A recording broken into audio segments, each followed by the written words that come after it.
Bien, vamos a continuar con esta clase. Hemos venido siguiendo el Sermón del Monte en un estudio de Martyn Lloyd-Jones.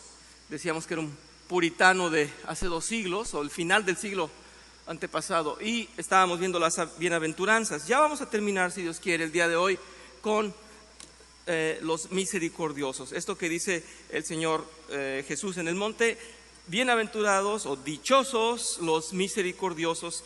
Quería un poquito dejar delineado más lo que era la misericordia, ya que tuve ciertos comentarios en la clase y después de clase. Por lo pronto, ya sea que es un poquito difícil de comprender la misericordia, o ya sea que no sé explicar bien lo que es la misericordia. Voy a iniciar con la clase y voy a hacer algunas notas de paso. Para empezar, hay una similitud entre misericordia y compasión, y también con la piedad.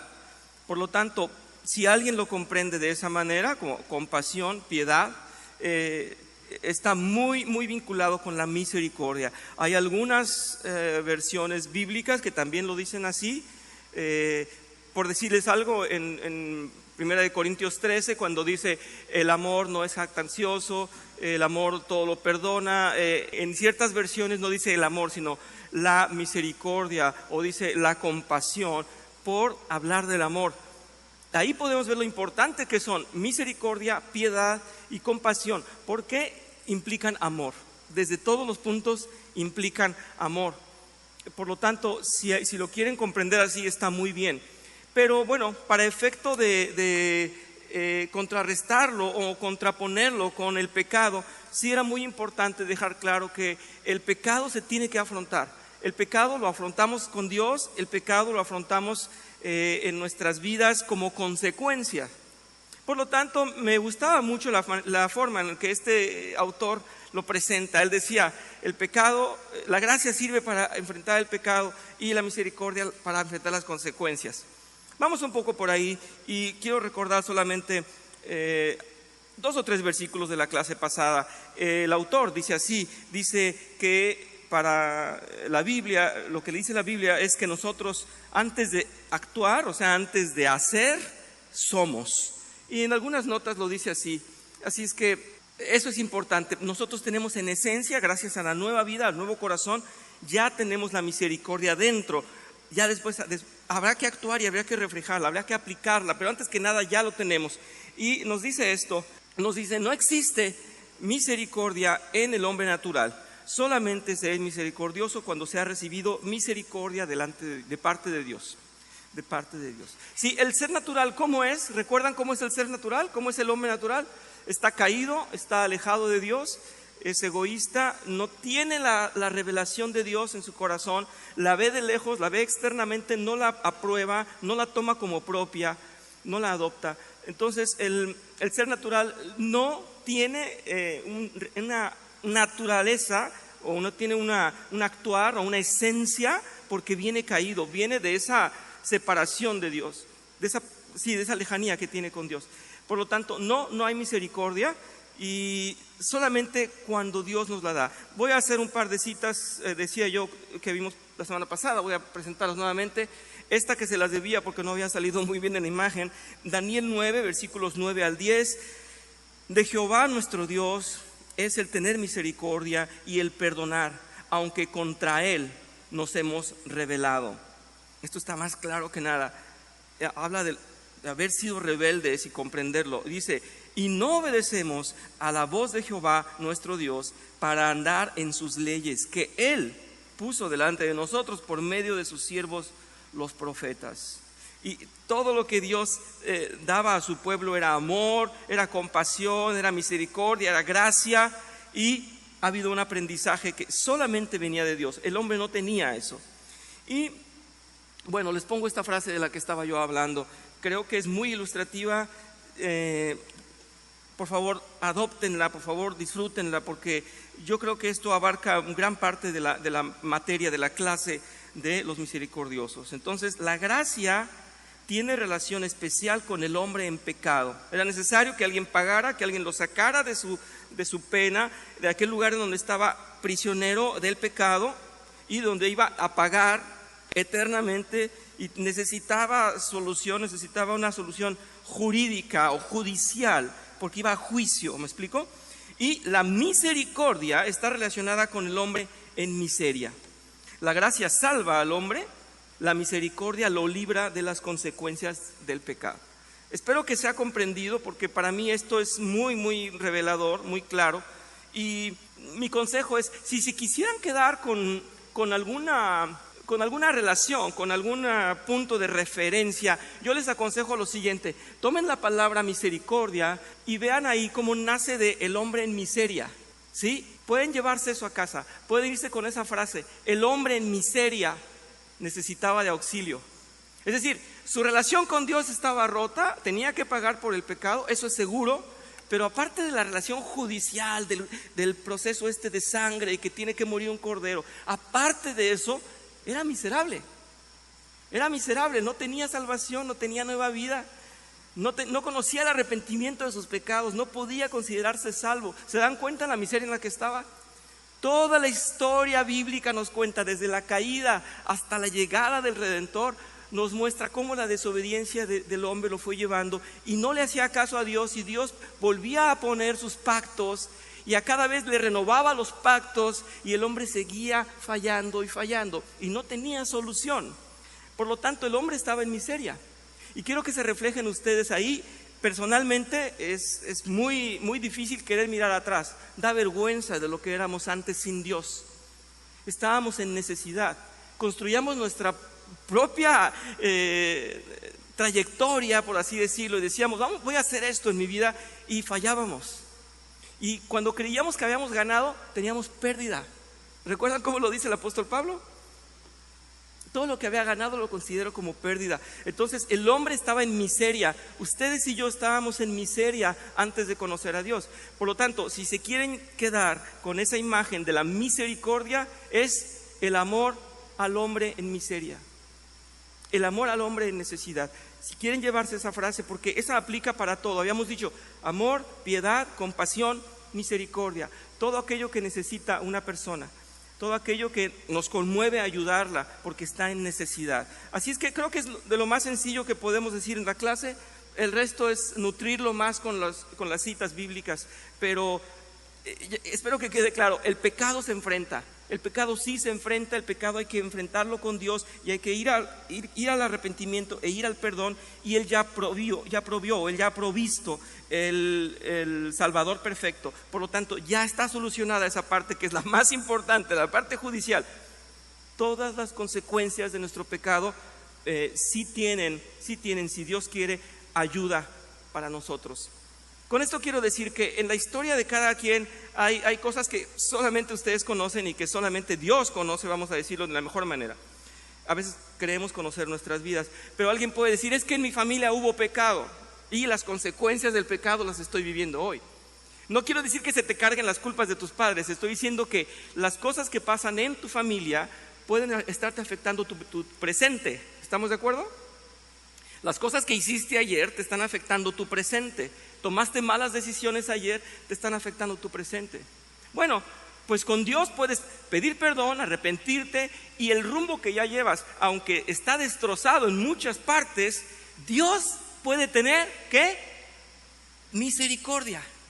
Y Dios puede decir: ok, estás en 50 problemas por aquellas malas decisiones, pero yo te voy a empezar a quitar problemas porque te voy a dar la buena dirección, el buen camino, el camino de vida, el camino santo.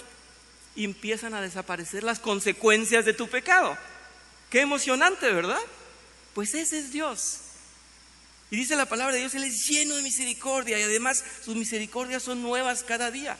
¡Qué bueno! Nos está librando de cómo metimos la pata hace tiempo o el día de ayer, y Él todavía nos sigue librando de esas consecuencias.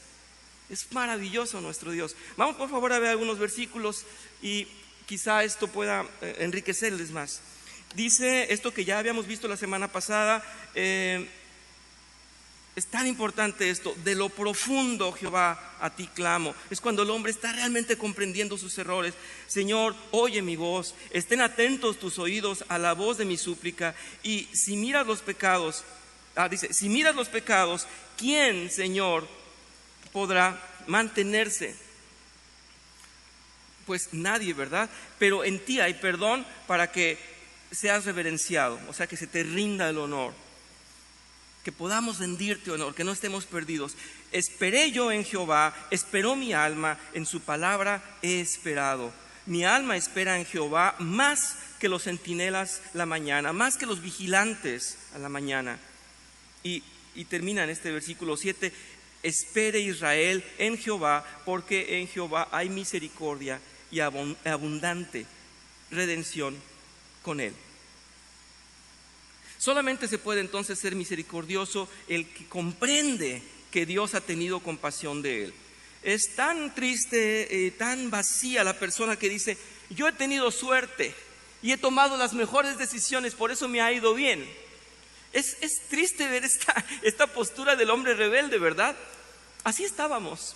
Yo estoy aquí porque yo me preparé y yo tengo tantas virtudes, y es que yo he sido sabio. Hay que derrumbar todo eso y comprender que hemos sido llevados de la mano de Dios por su misericordia, porque aun cuando teníamos errores, Él nos ha salvado. Tenemos dos ejemplos muy grandes. Uno lo pone el autor como el buen samaritano, aquel hombre que, aunque pasan dos religiosos delante de un hombre que había sido golpeado y robado, esos religiosos no tienen ninguna compasión, ninguna misericordia, ningún amor. Y él, sin tener ningún vínculo con las cuestiones sacras o sagradas o con algún Dios, él simplemente de su corazón lo toma, lo ayuda y se compromete a darle seguimiento además a su curación.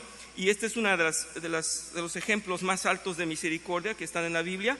El otro lo habíamos visto, no lo voy a repetir todo, pero sí habíamos hablado de él. Bueno, el primero está en Lucas y el otro está en Mateo. Voy solamente a tomar esta parte de la parábola que el Señor Jesús nos presenta acerca del hombre que se le fue perdonado mucho, o que le fue perdonado mucho. Recuerden que debía miles, dice la traducción que yo tenía, dice miles de millones, y entonces debía tanto, se hincó ante su amo y le dijo: ten misericordia, ten compasión de mí, perdónamelo o dame un tiempo para pagarte. En realidad su amo tuvo compasión de él y le dijo: te puedes ir. Y ya que se le había perdonado tantos miles, a él mismo le debían, se encontró algo que le debía un poco, y entonces él le dijo: te voy a meter a la cárcel, te voy a perseguir hasta que me pagues todo. Y no tuvo compasión. Y aquí está la respuesta del rey cuando lo llevan a juicio y lo denuncian, y dice: ¿no deberías haber tenido compasión de tu compañero, así como yo tuve compasión de ti? Entonces el rey, enojado, envió al hombre a la prisión para que lo torturaran hasta que pagara toda la deuda.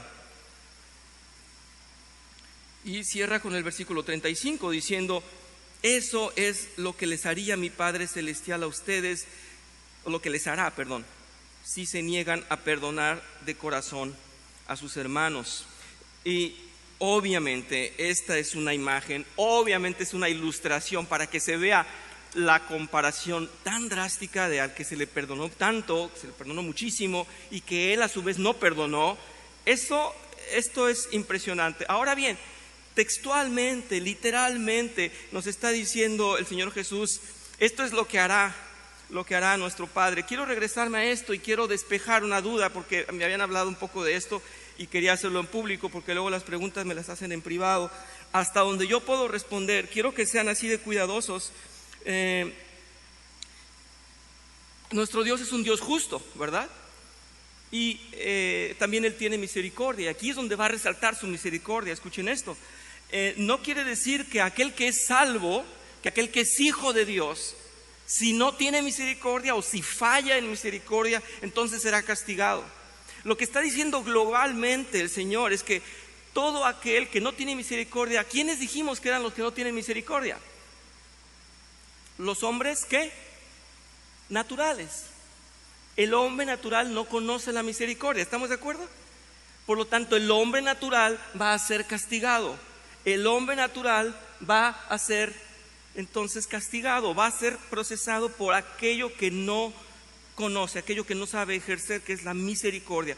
No se vayan, por favor, con lo textual en el versículo tal como está, porque podemos tener error si lo sacamos de contexto. Esta es una parábola muy bien presentada, magistralmente presentada por el Señor Jesús, en la cual se advierte: al que no tenga misericordia, le vendrá castigo. ¿Eso toca a los hijos de Dios? No. ¿Eso es para los salvos? No.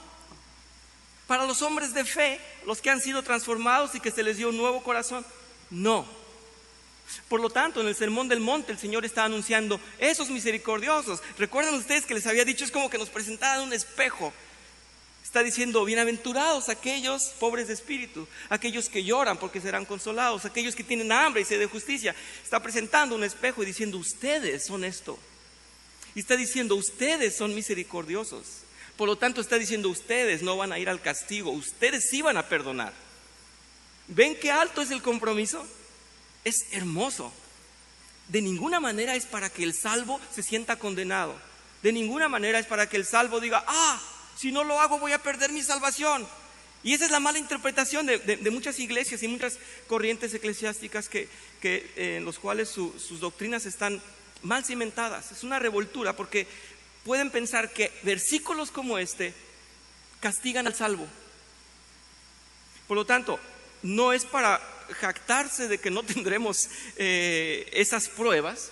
Sí las habrá, pero estamos ya en victoria. Por lo tanto, ¿qué debemos asumir como agradecimiento? El carácter de cristianos, ¿cierto? Una y otra vez los apóstoles y las cartas de los apóstoles dicen: revístanse de las nuevas vestiduras. Estos somos. ¿Qué implica que eres salvo? Que tienes estas características, que eres misericordioso, compasivo, amoroso. Bueno, claro que no se nos ven inmediatamente, hay que trabajarlas, pero estamos tomando conciencia de ellos, porque el Sermón del Monte fue particularmente para los de nuevo corazón. ¿Sí? Este es el mensaje. Entonces, esa imagen, esa ilustración del rey que castiga y tortura al que no fue misericordioso, pues esa es muy clara, pero para comprender, nosotros sí estamos considerados como misericordiosos. No sé si hay dudas, pero creo que puedo avanzar porque ya vamos a terminar con esto. Dice: el ejemplo perfecto y básico de misericordia es cuando Dios envió a su propio Hijo a este mundo, cuando ningún hombre lo merecía. ¿Se dan cuenta? Nadie valía la pena. Ni Abraham, ni Moisés, ni nadie valía la pena para que viniera a rescatarlo. Y la acción o el plan de Dios, el diseño de Dios en el juicio, en esta cuestión, decía yo, judicial, es: como nadie puede, voy a enviar a mi Hijo para que, hecho carne, hecho hombre, muera por todos los que no lo merecen. Todos los pecadores, los descarriados. Dios ha tenido una compasión por nosotros y ha dado misericordia sin importarle nuestro pecado. Para hablar un poco más de esto, me gustaría definir, yo creo que 3 cosas. Una, creo que ya está clara la misericordia en cuanto a nuestra relación con Dios, la que Él ha tenido con nosotros. 2, creo que la estoy dejando clara con este ejemplo de que nosotros también entonces vamos a perdonar, nosotros también entonces vamos a tener compasión por los demás. Pienso que esos 2 son puntos importantes. El tercer punto es el que estoy citando ahora, en el cual Él tuvo compasión y a Él no le importó nuestro pecado. Y creo que el mensaje sería incompleto si nosotros no tenemos esa perspectiva de cómo enfrentamos nosotros el pecado, nuestro pecado y el pecado de los demás. Espero ser claro, hemos hablado de la compasión de Dios hacia nosotros, de la compasión que nosotros tenemos que dar, pero esto no implica que nosotros tengamos compasión, ojo, con el pecado en general. Sí, con el que está sufriendo porque está pecando y él está en miseria, pero no con el pecado como tal. Y voy a poner ejemplos muy sencillos para ver si transmito lo que deseo. Es cuando a mí me presentan en las redes sociales y en los medios que están llenándonos de información todos los días, esta opción de que votemos a favor de la inclusión, y está mezclado y mal interpretado y está revuelto, amarrado ahí con la homosexualidad y con la falta de definición de género, ¿qué tengo que decir yo? Pues viva la inclusión. Pues no. Estoy a favor de que cada quien haga lo que quiera. Es más, a los niños se les está poniendo ya el X. No se sabe si es hombre o mujer. Pongámosle X hasta que él decida. Y entonces tú en una votación muy disfrazada, en la que involucra muchas cosas, tú dices, sí, el mundo va para allá, yo también. No. Bueno, si no te quieres meter en problemas con el mundo, simplemente no lo digas, pero no vas a estar de acuerdo. El cristiano no puede estar de acuerdo en esas manipulaciones en donde a Dios se le excluye y los lineamientos de Dios se pisotean y se hace lo que el hombre quiere a su antojo. Y esto es un ejemplo obviamente muy, muy claro, demasiado evidente, pero hay tantos y tantos en donde tenemos que ser cuidadosos con todo lo que hacemos, en cómo juzgamos y cómo enfrentamos el pecado.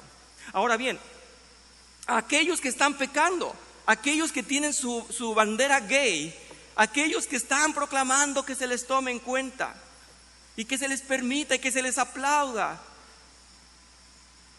Tomen en cuenta que estamos hablando de pecado, así como estoy hablando de homosexualidad, porque es tan evidente y es tan fuerte la corriente. Estoy hablando del asesino, del mentiroso, del ladrón, del deshonesto. Estoy hablando del pecado. ¿Qué tenemos que hacer? Considerar que es pecado. Tener misericordia por ellos en cuanto a orar por ellos, orar por su salvación, orar porque tengan el llanto bueno. ¿Cuál es el llanto bueno? El llanto del arrepentimiento. Que enfrenten a Dios, que conozcan su pecado, que se humillen a Él para que tengan gloria, para que tengan perdón, para que tengan vida nueva. Eso es nuestro más grande deseo. Por lo tanto, debemos mostrar misericordia con el que está en pecado, sí, en nuestra compasión, en nuestra oración por ellos, pero no en justificarlos. Es una gran diferencia. Nosotros pudiéramos poner aquí afuera en la iglesia, bienvenidos todos los homosexuales, sí, vengan al arrepentimiento, a presentarse delante de Dios, a humillarse y a abandonar la vida pasada. Eso es compasión, ¿verdad? Esa es la postura del cristiano. Por eso quería hablar de estos tres ángulos: la misericordia que Dios ha tenido con nosotros, la que vamos a ejercer, pero cuidado, ¿cómo vamos a enfrentar el pecado? Con esto estoy hablando de una cosa muy sensible, porque pecado hay en todas nuestras vidas, pecado hay en nuestra familia, pecado hay en todas partes y estamos lidiando con ello, pero no hay que llamarle bueno a lo malo. Entonces, bueno, espero que quede claro mi mensaje. Quiero presentar el Salmo 119, el más largo de la Biblia. Y en este versículo 64 dice: la tierra, oh Señor, está llena de tu misericordia. Enséñame tus estatutos. Vean qué completo es esto. Vean qué grande. La tierra está llena de tu misericordia. Por todas partes está perdonando el Señor. Por todas partes está librándonos de las consecuencias. Por todas partes al hombre en miseria lo está rescatando. ¿Y qué dice? Enséñame tus estatutos, con el gran deseo de no volver a pecar, con el gran deseo de ya llevar una vida en paz. ¿De dónde me estás sacando, Señor? Mira todo lo que hice. Enséñame cómo hacer, porque si yo hago solo, estoy perdido. Eso es parte de su misericordia, que el Señor nos lleve de su mano y nos muestre sus estatutos. ¿Se dan cuenta qué hermoso? Para mí es tan hermoso esta parte del Salmo. Vamos a leer, les voy a presentar Nehemías en capítulo 9, versículos del 15 al 19. El versículo 15 dice: les diste pan del cielo para saciar su hambre, y para su sed les sacaste aguas de la peña. Y les dijiste que entraran a poseer la tierra por la cual alzaste tu mano y juraste que se las darías. Mas ellos, nuestros padres, fueron soberbios, y endurecieron su cerviz y no escucharon tus mandamientos. No quisieron oír, ni se acordaron de las maravillas que con ellos hiciste. Antes endurecieron su cerviz y en su rebelión pensaron poner caudillo para volverse a su servidumbre. Dice: pero tú eres Dios perdonador, clemente y piadoso, tardo para la ira y grande en misericordia, pues no nos abandonaste, aun cuando hicieron para sí, un becerro de fundición y dijeron: este es tu Dios que te hizo subir de Egipto. Y cometieron grandes ofensas. Tú, con todo, por tus muchas misericordias, no los abandonaste en el desierto. La columna de nube no se apartó de ellos de ese día para guiarlos por el camino, ni de noche la columna de fuego para alumbrarles el camino por el cual habían de ir.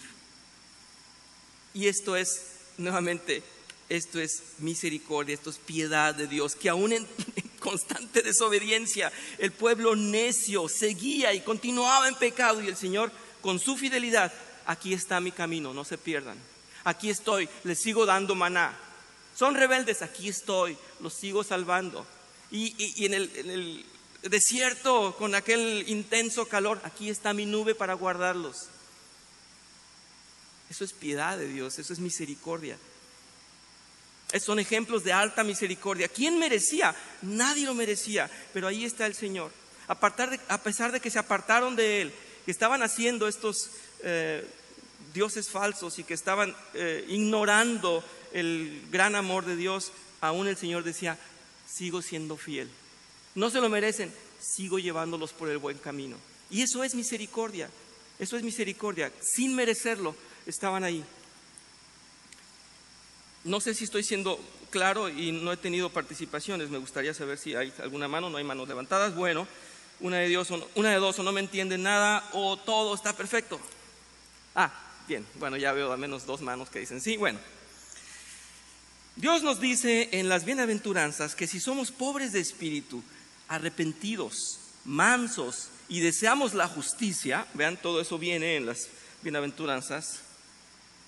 Si deseamos la justicia de Dios en nosotros, vemos como resultado actuar con misericordia por nuestros semejantes, los salvos y los no salvos, porque nadie es mejor que otro y todos dependemos de la bendita mano de Dios para salir de nuestra condena y luchar contra nuestra naturaleza pecaminosa. Esto dice el autor. Si cuando pecamos nos damos cuenta de ello, recurrimos a Dios arrepentidos y allá de rodillas nos damos cuenta de que no perdonamos a alguien, no tendremos entonces la confianza en el corazón de poder recibir la misericordia de Dios. A veces se entiende esto: si no hemos perdonado, entonces sabemos que nos va a costar recibir la bendición del perdón y las glorias de Dios.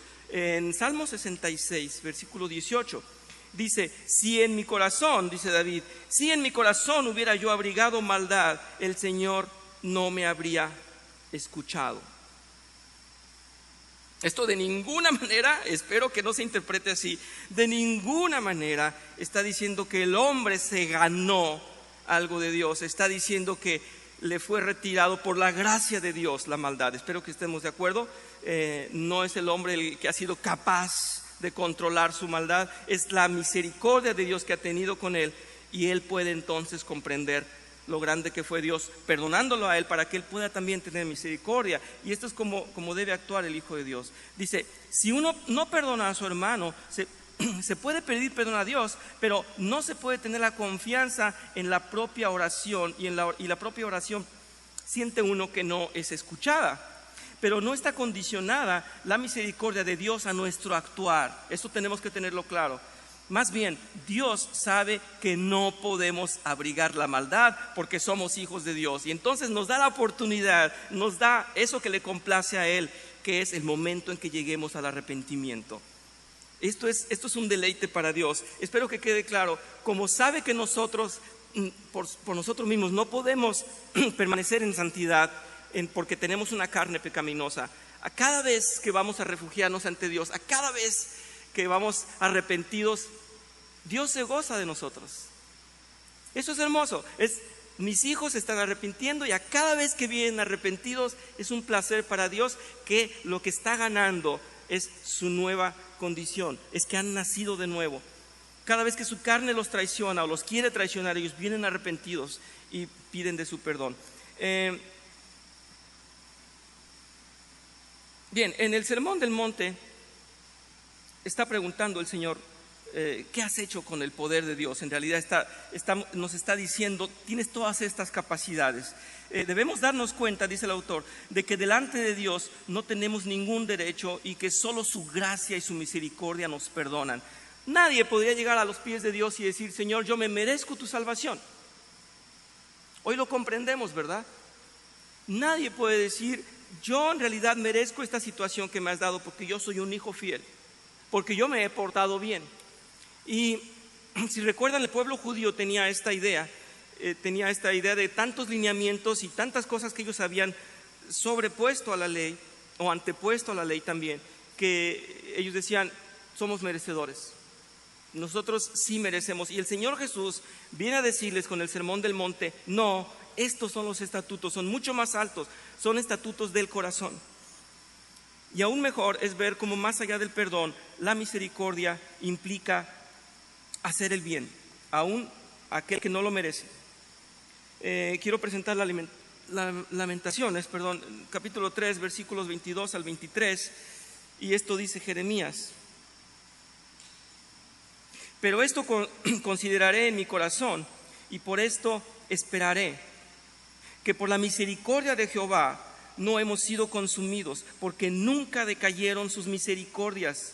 Nuevas son cada mañana, grande es tu fidelidad. ¿Alguien puede decir yo merezco? No. ¿Alguien puede decir yo me he ganado la salvación? No. Y entonces ahí es donde comprendemos, grande es tu fidelidad, grande es tu misericordia. Y no sé, me gustaría que al menos quedara claro, no estamos hablando solamente de la salvación en el sentido de la paga del pecado que vino a hacer Jesucristo en la expiación. Estoy hablando de la gracia de Dios que se extiende mucho más, que es cada día la estamos experimentando, cada día estamos nosotros recibiendo bendición, independientemente de la salvación, nos está librando de las consecuencias. Voy a leer esta nota que tengo aquí antes de pasar a otros ejemplos. Dice, cuando vemos a alguien que sufre por causa de su mal comportamiento o desobediencia, o que sus dificultades son el fruto de sus malas decisiones, entonces es muy natural pensar que está recibiendo lo que se merece. Así muchas veces nos alejamos y no llevamos bendición o ayuda ante tanta gente. Pero veamos, ¿es esto lo mismo que ha hecho Dios por nosotros? Por supuesto que no. Él nos ha levantado y ha enjuagado nuestras lágrimas, atendiendo a nuestras súplicas, aun cuando éramos responsables de nuestros padecimientos. Con esto quiero decir, y con el versículo que acabamos de leer, Dios no ha sido un Dios que ha dicho, muy bien, yo pagué la salvación por ustedes, no van a perderse, ya los elegí, ya los perdoné, van a tener la gloria, son mis hijos, tienen ciudadanía celestial, van a ir seguro al cielo, pero sus consecuencias las pagan todas aquí. A veces parece que así fuera, pero no.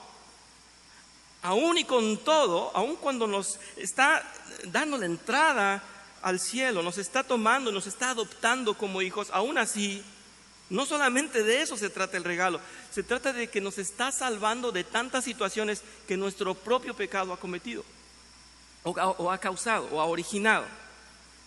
Y eso es grandioso. Porque si Dios nos levantara de donde estábamos y Dios nos tomara como criaturas nuevas, porque nacimos de nuevo, porque estamos delante de Él, porque nos humillamos delante de Él, y dijera, muy bien, ustedes son mi pueblo, son mi iglesia, qué bueno, nos vemos en el cielo, por lo pronto paguen sus consecuencias. No, Señor, ten compasión de mí.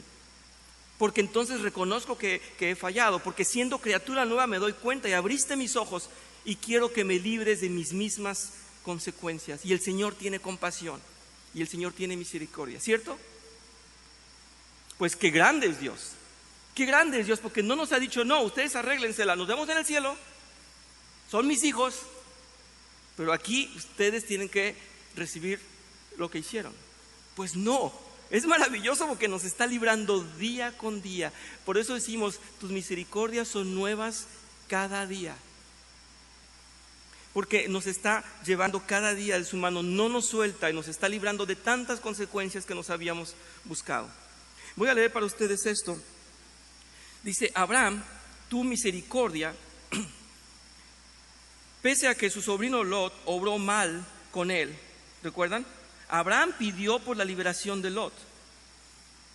José fue terriblemente maltratado por sus hermanos y pese a ello, él tuvo misericordia, les perdonó y vio por sus necesidades. Es tremendo, ¿verdad? Lo abandonan en un pozo y después él los recibe, ¿recuerdan? Y tiene misericordia de ellos. Moisés oró a Dios por su hermana María para que ella sanara de lepra, mismo si ella se había rebelado contra él. Por misericordia, David le perdonó la vida a Saúl en 2 ocasiones en que pudo haberlo matado. Recuerdan, estaba cerca de él y no lo mató. ¿Con cuánta más misericordia seremos nosotros recibidos si estos hombres tuvieron misericordia? ¿Cuán grande es la misericordia de Dios? Mucho más. El apóstol Pablo se dirigió a los romanos para hacerles ver cómo se habían apartado de los estatutos de Dios y obraban de manera contraria a su carácter santo y justo. Voy a leer Romanos 1, Romanos 1, versículos del 29 al 31. Dice, están atestados de toda injusticia, fornicación, perversidad, avaricia, maldad, llenos de envidia, homicidios, contiendas, engaños y perversidades. Son murmuradores, calumniadores, enemigos de Dios, injuriosos, soberbios, vanidosos, inventores de males, desobedientes a los padres, necios, desleales, sin afecto natural, implacables, sin misericordia. Bueno, esta es la radiografía del ser natural, del ser sin Dios. Y esto éramos nosotros. Y esto, al no conocer a Dios, es muy fácil ser todo esto. Algunas veces los hijos de Dios oramos por otros y deseamos que Dios les bendiga, pero no consideramos que muy probablemente nosotros seamos la bendición de aquellas personas en necesidad, dice el autor. Es decir, que cada uno de nosotros puede actuar acercándose al necesitado, ver lo que requiere para ayudarle con su carga. Y si decimos que somos un mismo cuerpo, entonces sufrimos cuando el otro sufre y nos gozamos cuando el otro se goza. En Lucas 6, versículo 36, dice, sed pues misericordiosos como también vuestro Padre es misericordioso.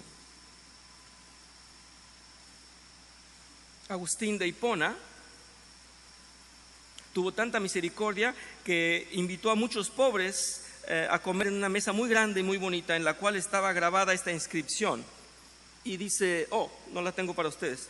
Dice, es interesante, dice, a quien quiera que le complazca atacar el nombre de otro, sí. A quien quiera que le complazca atacar el nombre de otro, esta mesa no es para él, de modo que dejemos que haga ayuno. Está interesante, ¿verdad?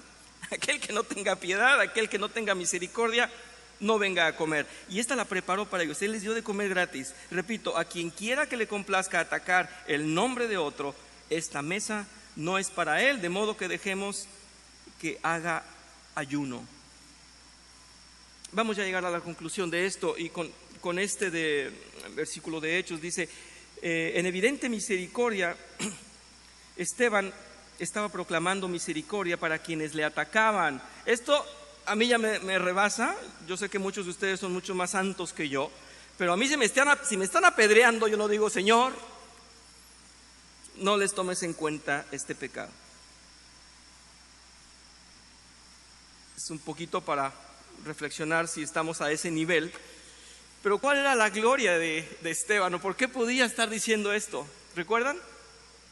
Muchos ya saben. ¿Por qué estaba diciendo esto? Porque lo estaba viendo. Estaba viendo al Señor y ya tenía él en sí, ya tenía una imagen diferente, nos relata. Vean Hechos y vean qué preciosa es esta imagen. Ya se le estaba viendo a Esteban que tenía otra mirada, que tenía una cara totalmente diferente, y es esto impresionante. Ya estaba en una comunión, ya estaba espiritualmente en la presencia de Dios. Es impresionante. Bien, vienen algunas preguntas solamente para terminar con esto. ¿Soy misericordioso? Y aquí tenemos que ver las dimensiones de Dios, la comparación, la estatura que Dios pone como misericordia. Tengo compasión por los pecadores incluso cuando me ofenden. Tengo compasión por todos los que son víctimas del mundo, de la carne y del demonio. Acabamos de hablar, acabo yo de citar a todos los que están en corrupción. Estaba hablando de la homosexualidad, pero estaba solamente presentando el pecado en una de sus fases.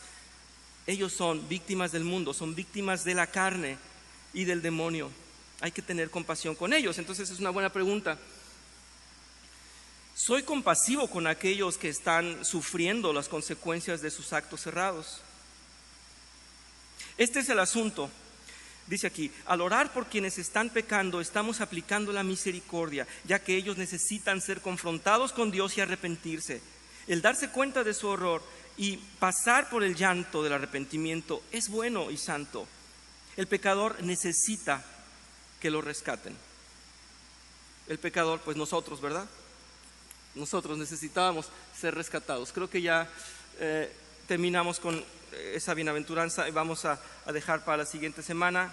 No sé si hay preguntas, creo que ha sido muy extensa esta clase y eso que estaba dividida en 2 o 3 clases, pero ya podemos comprender entonces este gran sentido que puede tener esta pequeña frase en el Sermón del Monte. No sé si hay comentarios o dudas, me llevé mucho tiempo, creo que no dejé respirar a nadie, ¿verdad? Bueno, espero que el mensaje haya pasado y pues la próxima semana, si Dios quiere, seguiremos con esta otra bienaventuranza. Si me acompañan, vamos a orar. Señor, te damos gracias porque tu misericordia es tan grande y nos conoces tan bien y conoces todos nuestros defectos y todas las debilidades y sabes que nos cuesta mucho tener misericordia, pero tú, Señor, has tenido primero misericordia de nosotros y nos has mostrado cuán grande es tu perdón y cuán grande además nos acompaña tu gracia todos los días, Señor, tan magnífica que va por encima de todos nuestros errores y todas nuestras desobediencias. Señor, te pedimos perdón, te pedimos por nuestra corrección y que podamos, Señor, gozar de tu compañía el resto de nuestras vidas con el menor error posible en nuestras vidas, para no ofenderte, para glorificarte, para llevar la luz a otros, para enseñarles también de tu perdón y tu misericordia. Gracias, Señor, sé con nosotros, sé con esta iglesia cada día, con todos nuestros hermanos donde quiera que se encuentren. Lo pedimos en nombre de Cristo Jesús. Amén. Disfruten su café. Gracias.